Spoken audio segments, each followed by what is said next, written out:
yo le decía a ella, tal vez lo que tenemos que buscar no es entonces cómo abandonamos el ideal de la democracia, sino cómo profundizamos en la democracia y cómo logramos construir a partir de formación cultural y de pensamiento crítico y de construcción de nuevas sociedades, cómo logramos salvar las democracias, esas débiles democracias que tenemos hoy, para no caer en los populismos de izquierda y en los populismos de derecha, que son tan peligrosos en nuestras sociedades y que tan fácilmente la gente cae en ellos porque la gente que busca héroes, busca salvadores o busca personajes de estos a los que les adjudica toda la responsabilidad de sacarlo adelante.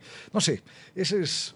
A mí me parece un desafío tremendo desde una Secretaría de Cultura y desde el cargo tuyo de Cultura Ciudadana, cómo fortalecer las democracias participativas, las democracias deliberativas en una ciudad como Bogotá.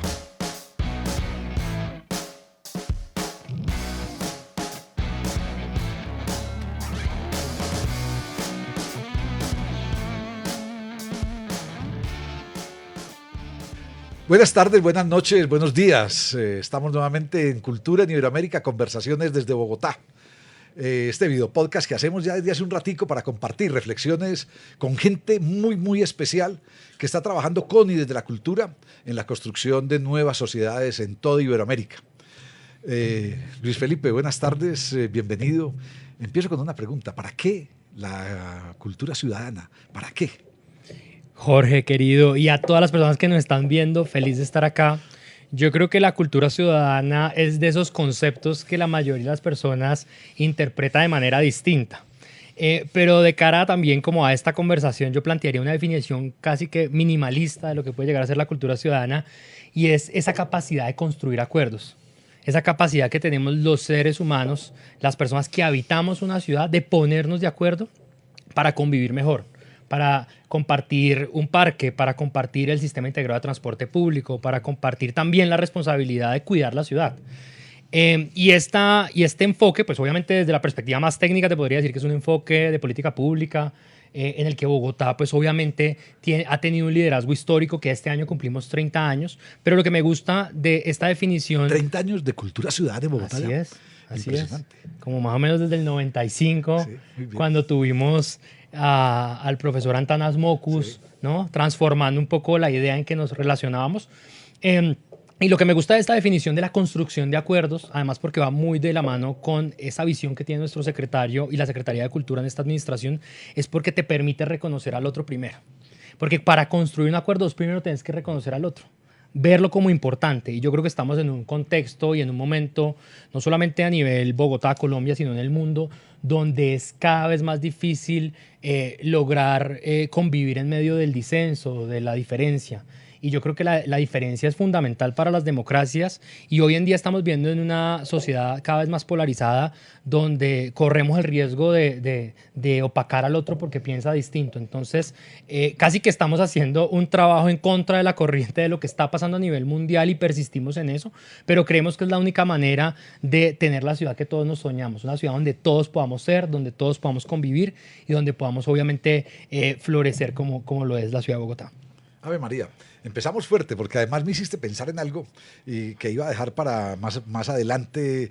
La anoté aquí como una reflexión, pero la digo de una vez. Es que me haces pensar que en estas sociedades nos estamos acostumbrando solo a reunirnos con el que piensa como yo, con el que se viste como yo, con el que se peina como yo. Bueno, yo no me peino, pero con el que se peina como yo me peino, con el que come lo que yo como, con el que lee lo que yo leo, con el que escucha mi misma música. Y eso no se parece a una sociedad, eso se parece a una iglesia. Y no estamos acá para construir iglesias, por lo menos no vos y yo, sino para construir sociedades. Así es, y yo creo que además esto pues también es el fenómeno de lo que estamos viviendo con esta explosión digital de las redes sociales, donde por la misma dinámica de los algoritmos lo que vemos es personas que piensan como nosotros, y podemos casi que pensar que nuestra realidad es homogénea. Y ese es el gran reto que tiene Bogotá, por ejemplo, porque en Bogotá parte de ese relato que tenemos que construir es un relato que va de la mano con la diversidad y con la multiculturalidad. Ese es el reto que tienen las ciudades profundamente multiculturales, diversas, diferentes, y es, oiga, ¿cómo logramos, pues quizá no construir una identidad homogénea, pero sí convivir en medio de la diferencia? Porque cuando uno está en una, no sé, en un lugar pequeño, con pocas personas, donde todas se parecen, quizás es más fácil pensar igual, como el ejemplo de la iglesia.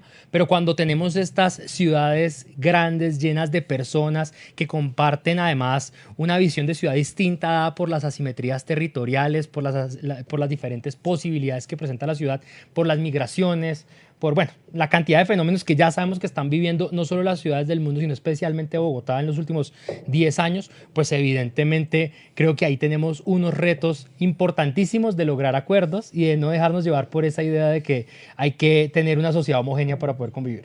Tremendo. Vos sos de Cali. Yo soy de Cali. Y yo soy de Medellín. Imagínate. Un caleño y un paisa haciendo conversaciones desde Bogotá. Imagínate. Eso también dice mucho de esta ciudad. Eso habla de Bogotá. Claro, Cultura en Iberoamérica, conversaciones desde Bogotá. Hoy estamos con Luis Felipe Calero. Luis Felipe Caleño es el actual subsecretario de Cultura Ciudadana de Bogotá, que nos acaba de decir además, Cultura Ciudadana cumple 30 años en esta ciudad, en un proyecto que inició Antanas Mockus y que nos tocó a toda Colombia y a toda Latinoamérica. Vos sos comunicador social de la Javeriana, ¿cierto? Así es. Pero también hiciste una maestría en comunicación política. Y de políticas públicas. Y de políticas públicas.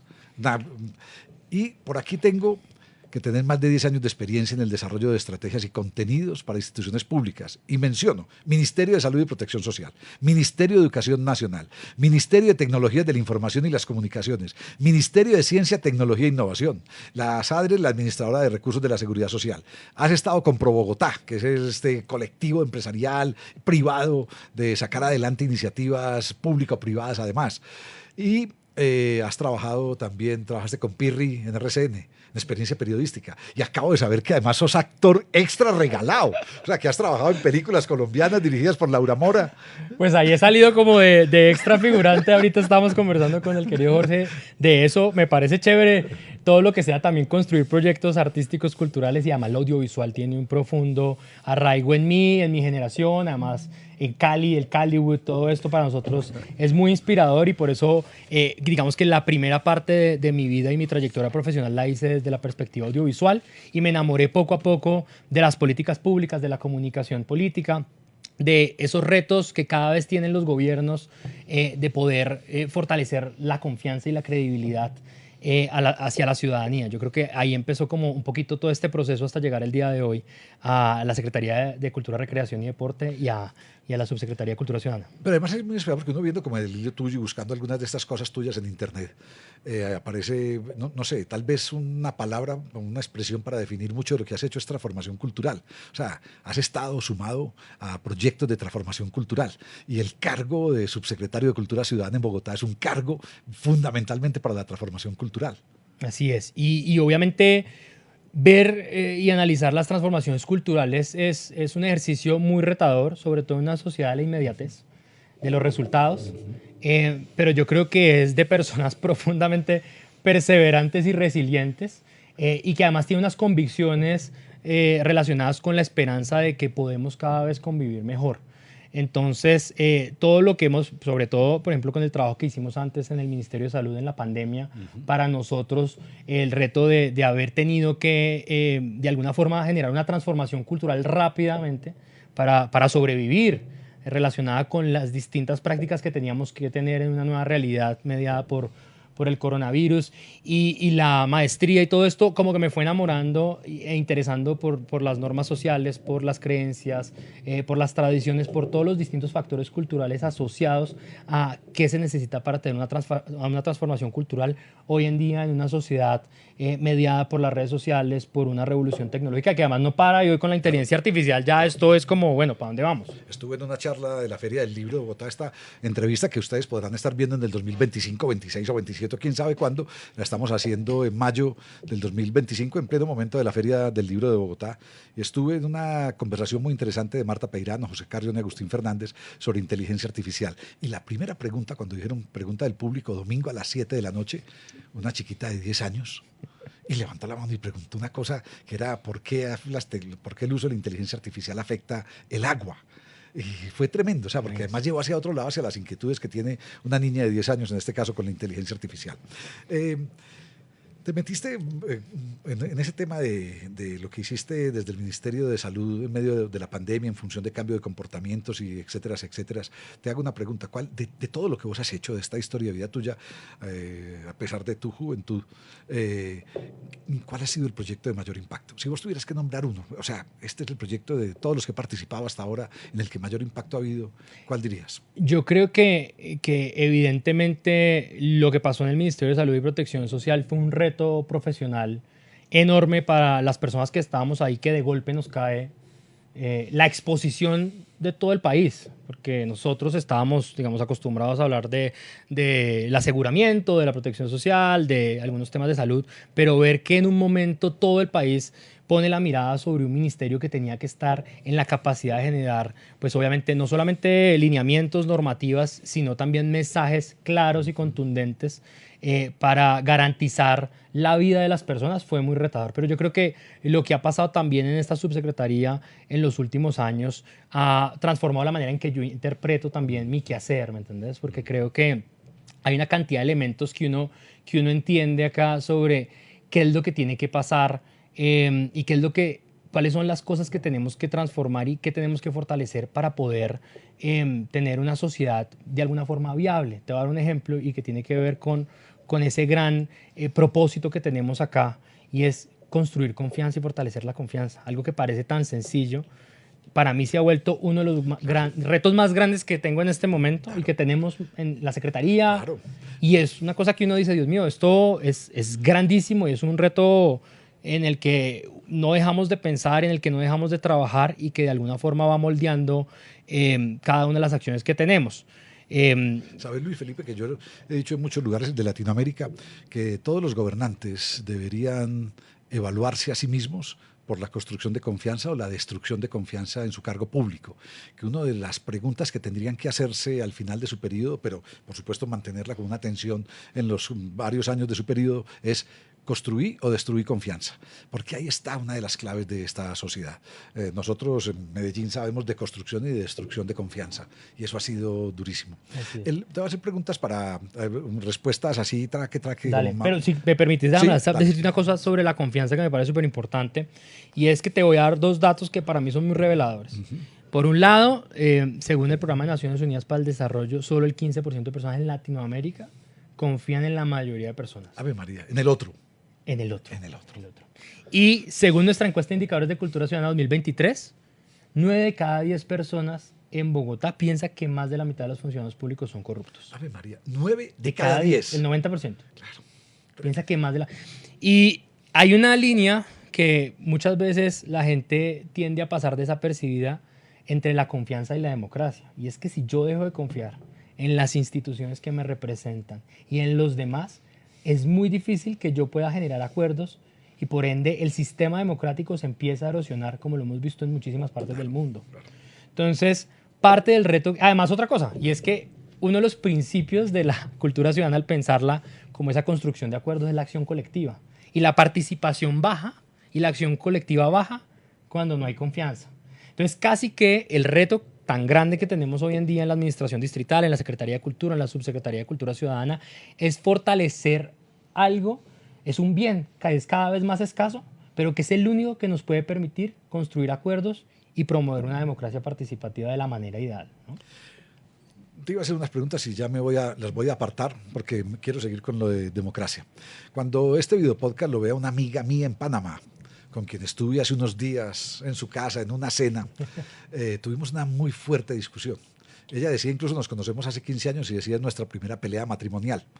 Y su esposo, que es de Medellín, se reía, ella es panameña. La gente de Panamá ya va sabiendo, ella panameña, esposo de Medellín, es de cultura, bien. Y me decía ella, Jorge, es que yo estoy a punto de dejar de creer en la democracia, porque estoy viendo todo lo que está pasando con las democracias normales, tradicionales. Es decir, esta cantidad de cosas que estamos viviendo, del debilitamiento de las democracias, también como un asunto cultural, o sea, como un asunto de la cultura de la participación. Entonces ella me decía, Jorge, yo estoy dejando de creer en las democracias, y ella me dice, yo que toda la vida he sido una mujer más o menos progresista, una mujer de la cultura, una mujer de todo esto, estoy pensando en opciones más autoritarias, de otro tipo. Y yo le decía, yo por el contrario, tal vez ingenuamente, y por eso voy con esta reflexión que me desataste con la reflexión de la confianza y la democracia, yo le decía a ella, tal vez lo que tenemos que buscar no es entonces cómo abandonamos el ideal de la democracia, sino cómo profundizamos en la democracia y cómo logramos construir a partir de formación cultural y de pensamiento crítico y de construcción de nuevas sociedades, cómo logramos salvar las democracias, esas débiles democracias que tenemos hoy, para no caer en los populismos de izquierda y en los populismos de derecha, que son tan peligrosos en nuestras sociedades y que tan fácilmente la gente cae en ellos porque la gente que busca héroes, busca salvadores o busca personajes de estos a los que les adjudica toda la responsabilidad de sacarlo adelante. No sé, ese es... a mí me parece un desafío tremendo desde una Secretaría de Cultura y desde el cargo tuyo de Cultura Ciudadana, cómo fortalecer las democracias participativas, las democracias deliberativas en una ciudad como Bogotá. Sí, yo creo que yo frente a eso diría que muchas veces pues, las personas que nacimos en democracias creemos que ese es un sistema que es como una ley universal que nunca va a cambiar y que no tenemos que cuidar porque simplemente es la manera de hacer las cosas, pero cada vez nos damos cuenta que no. Y quizá autoritarismos puedan ser más rápidos en llevar a cabo proyectos porque no tienen que llegar a consensos. Pero en últimas, si queremos un espacio donde todas las personas puedan sentirse representadas, tenemos que seguir promoviendo, fortaleciendo y confiando en las democracias. Que quizá esa deliberación, esa construcción de acuerdos, esos consensos tomen más tiempo, quizás consuman recursos y energía en todas las personas que están involucradas, pero también son el camino de poder lograr una verdadera representatividad, ¿no? Y creo que el reto que tenemos, y vos preguntándome además, cruzando esto con la perspectiva bogotana, pues ahí evidentemente hay una evolución en el concepto de cultura ciudadana y en el enfoque de cultura ciudadana, porque parte de esa primera perspectiva que tenía el profesor Antanas Mockus con la armonización de esos tres sistemas de regulación de los seres humanos, como era la ley, la moral y la cultura, de alguna forma es muy acertada porque hoy en día vemos que efectivamente tenemos que interpretarlo en ese sentido, pero se tenía una noción de un ciudadano único, se le hablaba al ciudadano. Y hoy en esta Secretaría de Cultura, Recreación y Deporte, en esta Subsecretaría de Cultura Ciudadana, en esta administración, creemos que hay distintos ciudadanos y ciudadanas, que hay distintos otros, que hay distintas ciudades y hay distintas formas de interpretar la ciudad. Y por eso, por ejemplo, estrategias como la de Barrios Vivos, claro, que pretende darle legitimidad a los procesos de política pública planteados de abajo hacia arriba. Esa noción del bottom-up también le da legitimidad, pero además permite que a través de consensos difíciles, retadores, lo sabemos, tenemos muchos aprendizajes en ese sentido, también podamos hacer que las personas confíen en las instituciones, pero también confíen en el vecino del barrio, claro, en la persona que está al lado y cómo yo puedo construir esos microacuerdos. Esa es también la forma en que nosotros estamos teniendo de fortalecer la democracia, de fortalecer la participación, no tenerle miedo al encuentro con el otro. Reconocerlo como valioso. Ni al desencuentro. Ni al desencuentro. Ni al desencuentro. La gente cree que llegar a acuerdos es solo estar de acuerdo en todo. Es necesario llegar a acuerdos incluso para establecer en qué estamos en desacuerdo. Exactamente. O sea, ya por lo menos logramos un acuerdo, que vos y yo estamos en desacuerdo en esto. Exacto. Y eso es muy importante. Exacto. Como en la relación de pareja. Finalmente todo se remite a eso. ¿Y cómo podemos convivir en medio del disenso? Sí. No le tengamos miedo al disenso, pero además convivamos en el medio de nuestras dificultades. Logremos acuerdos mínimos que nos permitan a ambos convivir este espacio común, pero además confiar en que, listo, no estamos parados en la misma parte, pero podemos lograr ese acuerdo para que nuestro barrio, nuestro territorio, nuestra localidad, nuestra ciudad esté mejor. Me haces pensar que hace 30 años en Medellín estábamos en la peor de las crisis, la más alta tasa de violencia del mundo, en fin, y lo que nos empezó a sacar adelante fue un proceso de conversaciones múltiples de todos los sectores de la sociedad. Y lo pongo hoy, digamos, como en los extremos para que nos podamos entender. Nos sentamos los empresarios con las ONGs, que entonces se miraban con recelo, los gobiernos municipales y nacionales que se miraban con recelo, los partidos de izquierda y derecha que se miraban con muchísimo recelo, que no se miraban, todos, o sea, nos sentamos todos los sectores de la sociedad. Entonces, cuando cuento esto en Latinoamérica, me dicen, Jorge, se sentaron a conversar a pesar de las diferencias. Y dije, no, a partir de las diferencias, no negando la diferencia. Es a partir de la diferencia. Yo sé que pienso distinto, sé que tengo una posición distinta, pongámonos por lo menos de acuerdo en el problema, aunque la solución estemos en desacuerdo, pero establezcamos el problema. Hombre, tenemos un problema de inseguridad, ¿cuál es tu solución y cuál es mi solución? A ver en dónde nos encontramos, pero pongámonos por lo menos de acuerdo en los problemas. hay una reflexión que hiciste y la quiero simplemente anotar como asterisco para ustedes quienes están viendo el video podcast, y es barrios vivos. Algún día tendremos que hacer sobre barrios vivos, ustedes lo verán en otro momento, pero busquen barrios vivos, Bogotá, barrios vivos, Secretaría de Cultura de Bogotá. Es un muy buen experimento de laboratorios ciudadanos, de laboratorios culturales, con personas no solo del sector cultural, en las 20 localidades de Bogotá. Bogotá se divide en 20 localidades y en cada una de las localidades se están haciendo laboratorios de construcción colectiva de acuerdos y de construcción colectiva de proyectos, reconociendo lo que ya existe, pero produciendo también en el encuentro otra cosa que no existe. Y esos laboratorios, bueno, barrios vivos puede ser hoy un muy buen experimento para buscar información desde otras ciudades. ¿Qué es lo más disruptivo de tu trabajo, Luis Felipe? Yo creo que lo más disruptivo de mi trabajo, yo creo que puede llegar a ser el pensar que de verdad sí se puede y que se puede lograr convivir y vivir en armonía en medio de un contexto tan adverso. Claro, es muy especial. Lo disruptivo parece ser que tendría que ser como lo normal. Ajá. O sea, en un momento de estos tan duros, lo disruptivo termina por ser lo que uno daría por... Exacto. Es como hoy cuando decimos, no, es que a los políticos les pedimos que sean honestos. Hombre, eso tendría que ser... Ni siquiera les tendríamos que pedir eso. Sí, debería ser la norma. La norma, tiene un punto de partida. Disruptivo. Hoy es disruptivo ser honesto en la política. ¿Quiénes son tus referentes? Incluso, te lo pregunto, como persona y desde la cultura ciudadana. Yo creo que la cultura ciudadana más o menos está clara la respuesta. Claro.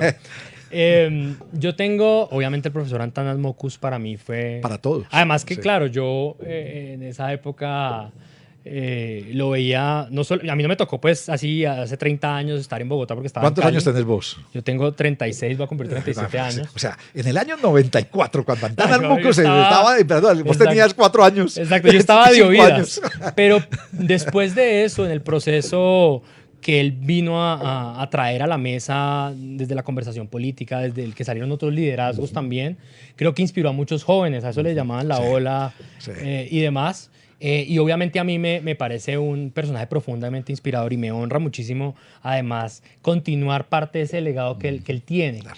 A veces me parece que es complejo porque la gente asume que ese legado debe permanecer intacto, pero yo creo que el esfuerzo que él hizo fue lo que detonó un proceso en el que muchas personas han participado, que siguen siendo referentes, que son muchísimos y que no podría nombrarlos a todos, y que hacen que hoy tengamos además una institucionalidad que promueva los acuerdos, que promueva la corresponsabilidad de la apropiación, como lo es esta subsecretaría, y una política pública además que tiene la ciudad de Bogotá y que es referente y además que lleva a otras ciudades y otros países. Hay una política pública de cultura ciudadana en Bogotá que otras ciudades de Latinoamérica y del mundo pueden consultar y pueden aprender. Es el COMPES 10 del 2019, invitados a consultarla. Es una política pública joven, que tiene más o menos 5 años, que tiene un nivel importante de avance, pero que de alguna forma es la manera en que también se ha institucionalizado todo ese sentir, toda esa identidad que ha tenido la ciudad de Bogotá desde los últimos 30 años. Claro, yo tengo la fortuna de andar por Latinoamérica, por muchos lugares, y cultura ciudadana no es un concepto muy arraigado en muchas de las ciudades, les parece extraño. Busquen ustedes, también quienes estén viendo, busquen Antanas Mockus, M-O-C-K-U-S. Fue alcalde de Bogotá un par de veces, ha sido candidato a la presidencia, en fin. Es un tipo, además, de la entraña de muchos de nosotros que hemos pasado por proyectos culturales, por su condición básicamente de maestro, de profesor, de pedagogías ciudadanas, de todo proyecto con un saldo pedagógico de una manera especial. Y él fue el que nos metió en este cuento de cultura ciudadana, que hoy además... algunos ya ni siquiera la nombran como cultura ciudadana. Uno ve que hoy las universidades hablan de ciencias del comportamiento. ¿Hay algo distinto entre cultura ciudadana y ciencias del comportamiento? Yo creo que además son como dos enfoques, dos caras de la misma moneda que tienen más o menos la misma edad. Sí. Quizá este es mucho más contextual desde la perspectiva colombiana, que comparten muchas cosas. Pero creo que hay una perspectiva del ciudadano que tiene Mockus desde esa perspectiva habermasiana, de la racionalidad y demás, que quizá las ciencias del comportamiento evalúa más desde la perspectiva de la respuesta automática que tienen los seres humanos a la hora de tener una arquitectura de una decisión. Entonces yo creo que lo que hemos querido hacer también las personas que hemos venido trabajando acá es incorporar estos dos enfoques y entender que si bien tenemos como este cerebro límbico y automático donde hay unas decisiones que hay que modificar de manera casi que instrumental no desde la política pública, pero desde todas las áreas, ¿no? Desde el marketing, y que trabajan en eso las universidades, también es importante nunca desconocer que hay una cultura, que hay un contexto, que hay un marco en el que se mueven las tradiciones, la norma social, las expectativas empíricas de las personas, y que en últimas es determinante y que no se puede simplemente pensar que hay una perspectiva conductual del comportamiento y ya. Creo que estamos mediados por una cultura que de alguna forma filtra cada una de las decisiones, los sesgos cognitivos que tenemos. Entonces, la tarea que hacemos es armonizar estos dos enfoques que comparten muchas cosas, pero que no necesariamente son lo mismo. Y ese ha sido como el tránsito y el reto que ha tenido también el enfoque de cultura ciudadana durante esos 30 años. Y que hoy en día seguimos de alguna forma robusteciendo y aprovechándonos de las ciencias del comportamiento, de la arquitectura de la decisión. ¿Arquitectura de? De la decisión. Arquitectura de la decisión. No había escuchado ese concepto. Sí, y es todo lo que rodea pues, las decisiones que tomamos también, ¿no? De qué manera las heurísticas, ¿no? Los sesgos interactúan en cada uno de los comportamientos que tenemos, pero también pues, cuáles son las claves en términos de información, de incentivos o de infraestructura que se necesitan modificar pues para poder transformar los comportamientos y poner de la cultura también. Qué bien. Bueno, estamos haciendo conversaciones desde Bogotá, desde proyecto de internacionalización de Bogotá en su cultura, y siempre piensa uno, bueno, y además le agradecemos hoy a DC Radio, estamos en la cabina de DC Radio, el Instituto de Desarrollo y Participación, o de Participación y Acción Comunal de Bogotá, sí, que es una maravilla. Bueno, siempre nos presta este estudio, aquí estamos con el equipo de la Secretaría de Cultura, con cámaras, Andrea y todo el equipo. Un equipazo. Entonces, además. Muchas gracias. Ahí llegó Jason. Jason, te estábamos dando las gracias por la acogida que siempre nos haces en DC Radio para hacer estos videopodcasts. Entonces, te decía, estamos intentando llegar a Iberoamérica y construir lazos con Iberoamérica desde Bogotá, avanzar. ¿Qué tendrían otras ciudades que venir a aprender en Bogotá de cultura ciudadana? ¿Y qué tendríamos que aprender nosotros de otros lugares en estos campos? Yo creo que Bogotá es pionera y referente no solamente, digamos, en el enfoque de cultura ciudadana, sino también en algo relacionado con la eliminación del machismo, por ejemplo. Aquí se ha realizado un trabajo juicioso y acucioso por parte de los equipos que han transitado por esta subsecretaría y por esta secretaría para tener dos estrategias muy importantes y que hoy en día están además institucionalizadas, como es por un lado la línea Calma para la eliminación de la violencia hacia la mujer y hacia los hombres. Es una línea de atención a hombres. A hombres totalmente gratuita para que promueve la eliminación de la violencia intrafamiliar, de pareja y de expareja. Pero por otro es un programa de la Secretaría de Cultura. Un programa totalmente creado acá, desde la Secretaría de Cultura. Línea Calma. La Línea Calma, y te cuento un poco cómo surge, y es que en las investigaciones que nosotros realizamos y que fue de alguna forma un cruce entre las cifras que existían de medicina legal y unas investigaciones que hizo acá el Observatorio de Cultura, nos dimos cuenta que pues, cuando uno entra a analizar, obviamente, la violencia intrafamiliar, de cada 10 casos de violencia intrafamiliar, 6 se dan por violencia de pareja o expareja.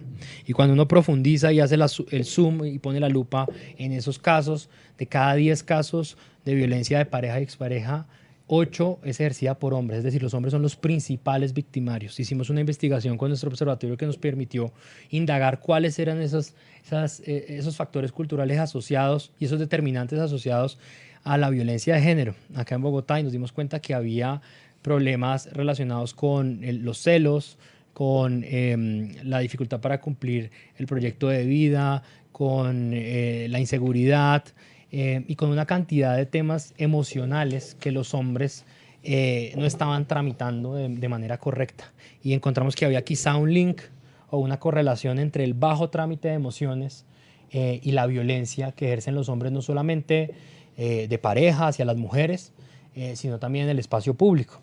Y cómo podríamos, a través de un instrumento, porque no es un call center, sino es obviamente una estrategia de transformación cultural que le permite a los hombres llamar y poder tramitar correctamente sus emociones y expresar cómo se sienten, porque es que el machismo no solamente afecta enormemente y gravemente a las mujeres, sino que también a los hombres. Les imponen unas formas de vivir donde usted no puede llorar, no puede expresarse. A nosotros nos acostumbraron en el colegio a decir que no llore, no sea niña. Y esta cantidad de cosas que los hombres han venido cargando también, y que de alguna forma es una de las grandes apuestas que hoy, además, esta línea Calma, junto a la otra estrategia que ya te voy a contar, hace parte de esas buenas prácticas culturales según la UCGLU. Claro. Y Unión de Ciudades y Gobiernos Locales Unidos. Exactamente. Sí. Que hoy es conocida como una buena práctica, sí, y que se ha llevado y se está haciendo transferencia a la nación, a otras ciudades de Colombia, pero también a otras ciudades de Iberoamérica. Y por otro lado teníamos también el problema de la inequidad en la redistribución de las labores del cuidado. Cuando entramos a indagar las cifras, por ejemplo, de la Encuesta Nacional de Uso del Tiempo, nos damos cuenta que las mujeres invierten más del doble de tiempo al día en labores de trabajo, porque eso es trabajo no remunerado. ¿Qué es el trabajo no remunerado y qué es el trabajo de cuidado?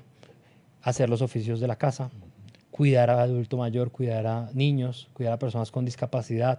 El cuidado directo, el cuidado indirecto es principalmente ejercido por mujeres por culpa de este machismo y de la sociedad machista en la que vivimos. Y hoy queremos también pues derrumbar evidentemente este paradigma y esta forma de interpretar también la sociedad, y para eso creamos también la Escuela de Hombres al Cuidado, para que los hombres no solamente... Creada una Escuela de Hombres del Cuidado desde la Secretaría desde la Subsecretaría de Cultura y desde la Secretaría de Cultura, sí, que además también, pues esto ha sido cubierto por el New York Times, sí, por BBC, por televisión japonesa ha venido acá a cubrir esto. Hace parte también de las buenas prácticas que tenemos acá, y que también hemos llevado y hemos hecho transferencia metodológica a otras ciudades y otros países, pero que también de alguna forma quiere no solamente mostrar que no es una ayuda, es que no es el ayudismo, es que los hombres tienen que asumir la responsabilidad del cuidado. Sí. Y esto es fundamental, la cantidad de tiempo, porque esto se le está delegando solamente a las mujeres por una forma de interpretar cómo deben ser las relaciones, y eso es lo que queremos derrumbar.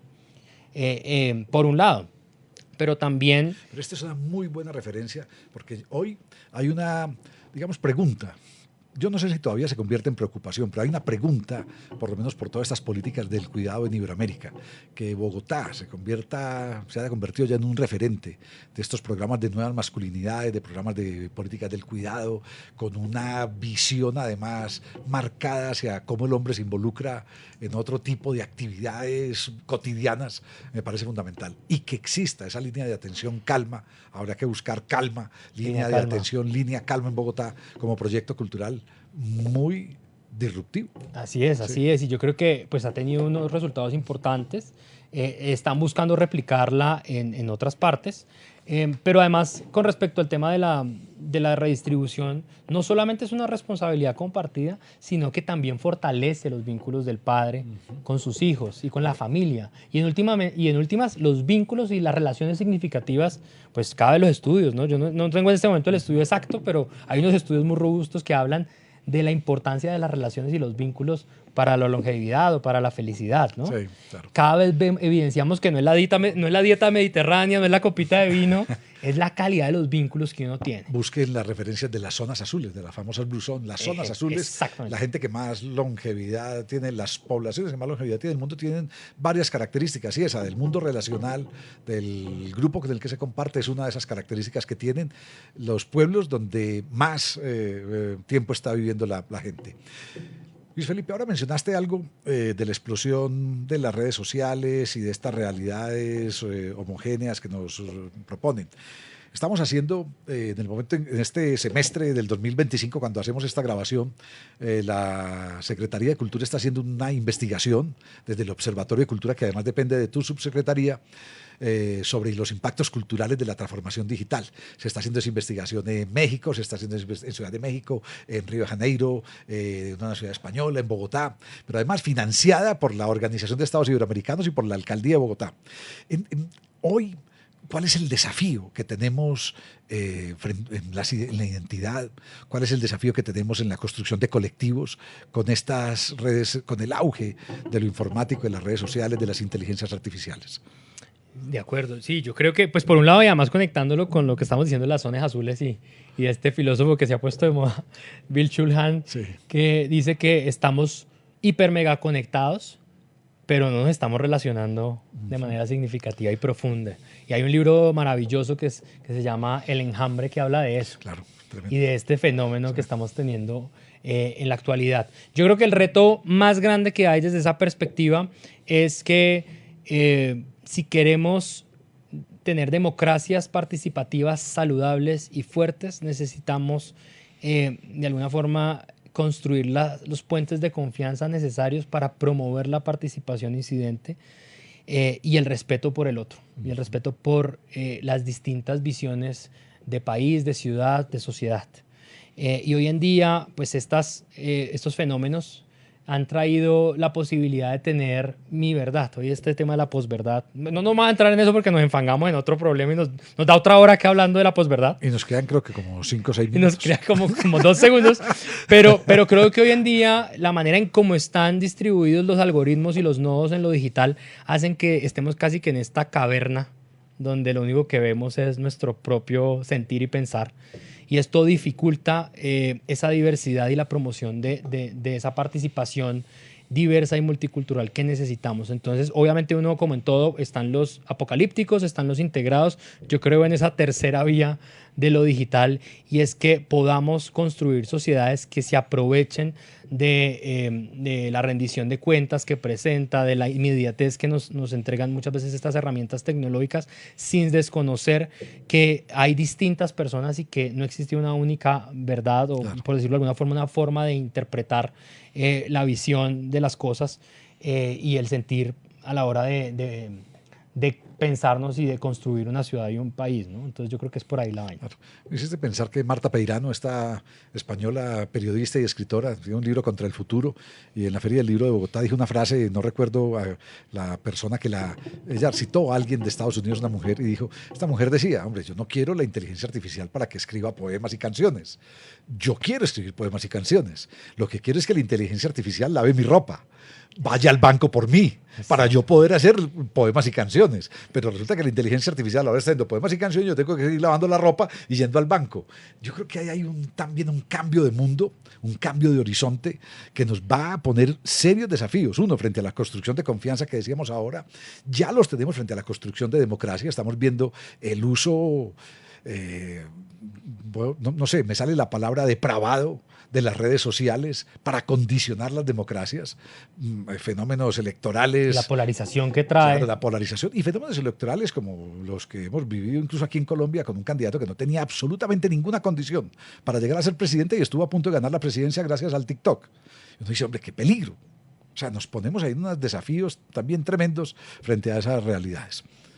Pero también las fake news, claro, la propagación de mentiras que también a veces traen las redes sociales, y además que es un fenómeno pues, que cada vez más, y con la inteligencia artificial, va a ser más retador para entender qué es real y qué no. Antes, la prueba reina de algo antes era la imagen. Hoy no, hoy uno ve imágenes de lo que uno quiera, o sea, y uno puede hacer las propias imágenes. Todo. Entonces yo creo que hay que también entender que esto vino a traer esta inteligencia artificial, y digamos, estos desarrollos traen muchísimas cosas positivas, pero creo que el gran reto, y que yo creo que en últimas también eso es lo que está haciendo todo el proyecto que se está gestando acá en Iberoamérica desde la Secretaría de Cultura en conjunto con otros países, pues tiene que ser ese, y es cómo logramos convivir y salir adelante en medio de los retos que impone una transformación digital, no solamente para la cultura, para la gestión cultural y artística, sino para todas las aristas de la vida. Ya por aquí me están haciendo señas, tenemos que ir cerrando. Voy a leer algo que me encontré en la página web de la Secretaría. En una noticia de un encuentro internacional de ciencias del comportamiento en el que además vos vas a estar. En una ciudad como Bogotá, donde conviven más de 8 millones de personas, hacer procesos de transformación cultural es determinante. Por eso, desde la Subsecretaría de Cultura Ciudadana, con el Plan Distrital de Desarrollo Bogotá Camina Segura 2024-2027, le apostamos a implementar un enfoque de cultura ciudadana para construir una ciudad que confía y se siente orgullosa de su identidad diversa. Y lo estamos implementando a través de diversas estrategias que compartiremos en el encuentro para crear una red de acción colectiva en donde Bogotá se vuelva un referente para otras ciudades de la región. O sea, este párrafo nos resume una buena parte de la conversación. Es un párrafo tuyo, es un destacado tuyo de algo que leí en la página web de la Secretaría. Quiero terminar con un par de preguntas. Empecé preguntándote para qué la cultura. Pero para la pregunta voy a contar un contexto que creo que siempre he hecho esa pregunta, pero no he contado el contexto. En el 2020, saliendo de pandemia, una documentalista de Medellín me dijo: Melguizo, queremos hacer un documental sobre cultura de Medellín y queremos entrevistarte a vos, pero en tu casa. Bien, bienvenidas. Me dijo: sí, pero con una condición. Y dije: ¿qué condición? Que también esté tu hijo. Mi hijo es artista plástico, vive en Bogotá hace 3 años, hace cine. Y dije: bien, perfecto. Entonces nos invitaron a los dos a una entrevista conjunta y la periodista me preguntó: Jorge, en estos meses de pandemia te vimos muy activo en redes sociales y conferencias y todo. ¿Cuál es la pregunta que te quedó claro sobre la cultura? Y yo inmediatamente contesté: ¿para qué la cultura? Que fue con la que empecé. Cuando yo respondí eso, mi hijo me miraba. Y la periodista se dio cuenta que mi hijo me miraba. Entonces le dijo: Pablo. Y mi hijo dijo: hombre, yo estoy parcialmente de acuerdo con mi padre. Es decir, estaba totalmente en desacuerdo. Y dijo: yo creo, papá, que es muy importante la pregunta del para qué de la cultura, pero creo que la pandemia nos ha enseñado algo y es el que tenemos que preguntarnos: ¿para quién es la cultura? ¿A quiénes estamos dejando por fuera? ¿A quiénes el proyecto cultural está dejando por fuera? ¿A quiénes no está llegando? Entonces, penúltima pregunta, Luis Felipe Calero, subsecretario de Cultura Ciudadana. ¿Para quiénes la cultura ciudadana en Bogotá? Yo creo que la cultura ciudadana es para todas aquellas personas que sean conscientes que sin ellas no podemos tener ciudad.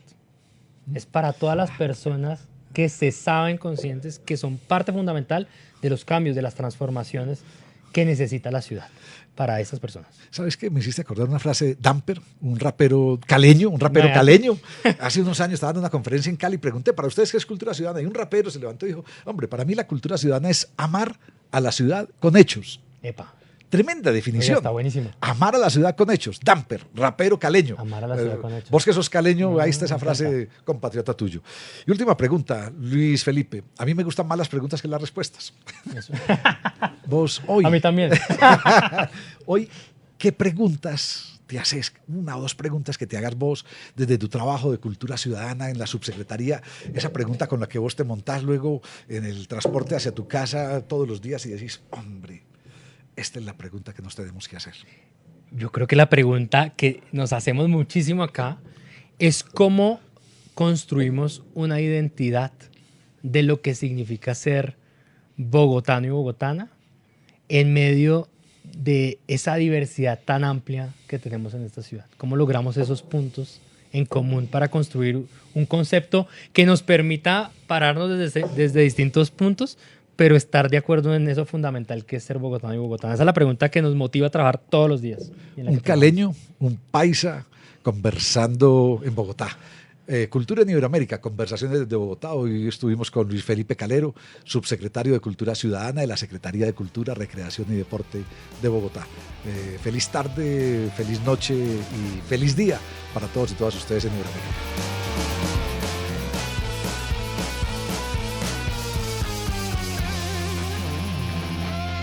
Aquí sí pasa. Bogotá, mi ciudad, mi casa. Alcaldía Mayor de Bogotá.